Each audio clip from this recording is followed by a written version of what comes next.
പണ്ട് പണ്ട് പച്ചപ്പും കുളിർമയുമുള്ള ഒരു കൊച്ചു ഗ്രാമമുണ്ടായിരുന്നു. അവിടെ അതിമനോഹരമായ ഒരു മാന്ത്രിക പുഴയുണ്ടായിരുന്നു.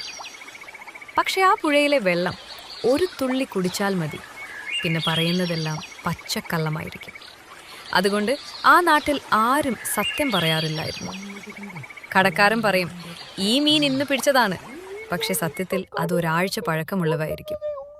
അയൽവാസി പറയും, നിങ്ങളുടെ വീട് കാണാൻ എന്ത് ഭംഗിയാണ്, ഉള്ളിലവർ വിചാരിക്കുന്നത് എന്തൊരു മോശം വീട് എന്നായിരിക്കും.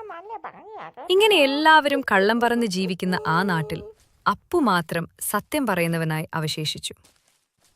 അപ്പുവിന് ഒരു രഹസ്യമുണ്ടായിരുന്നു. അവൻ ആ പുഴയിലെ വെള്ളം കുടിക്കില്ലായിരുന്നു. പകരം കാട്ടിനുള്ളിലെ ഒരു പാറയിടുക്കിൽ നിന്ന് വരുന്ന തെളിനീർ മാത്രമാണ് അവൻ കുടിച്ചിരുന്നത്. ഒരു ദിവസം നാട്ടിലെ രാജാവ് ഒരു പ്രഖ്യാപനം നടത്തി. നാളെ രാവിലെ എല്ലാവരും കൊട്ടാരത്തിൽ വരണം. ഏറ്റവും വലിയ കള്ളം പറയുന്നവന് ഞാൻ 10 പവൻ സ്വർണം സമ്മാനം നൽകും. നാട്ടുകാരെല്ലാം ആവേശത്തിലായി. ഓരോരുത്തരായി കള്ളം പറഞ്ഞു തുടങ്ങി. ഒരാൾ പറഞ്ഞു, ഞാൻ ഇന്നലെ ചന്ദ്രനിൽ പോയി ചായ കുടിച്ചു. മറ്റൊരാൾ പറഞ്ഞു, എന്റെ വീട്ടിലെ പൂച്ച സംസാരിക്കാറുണ്ട്.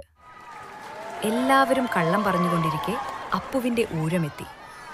അപ്പു പേടിയോടെ രാജാവിനോട് പറഞ്ഞു, പ്രഭു, സത്യം പറഞ്ഞാൽ എനിക്ക് കള്ളം പറയാൻ അറിയില്ല, അതുകൊണ്ട് എനിക്ക് ഈ സമ്മാനം വേണ്ട. ഇത് കേട്ടതും രാജാവ് പൊട്ടിച്ചിരിച്ചു. എന്നിട്ട് പറഞ്ഞു, ഇതാണ് ഈ വർഷത്തെ ഏറ്റവും വലിയ കള്ളം. ഈ നാട്ടിൽ കള്ളം പറയാൻ അറിയാത്തവനായി ആരെങ്കിലും ഉണ്ടോ? അപ്പു പറഞ്ഞതാണ് ഏറ്റവും വലിയ കള്ളം. സമ്മാനം അവന് തന്നെ. അപ്പുവിനന്ന് ഒരു കാര്യം മനസ്സിലായി.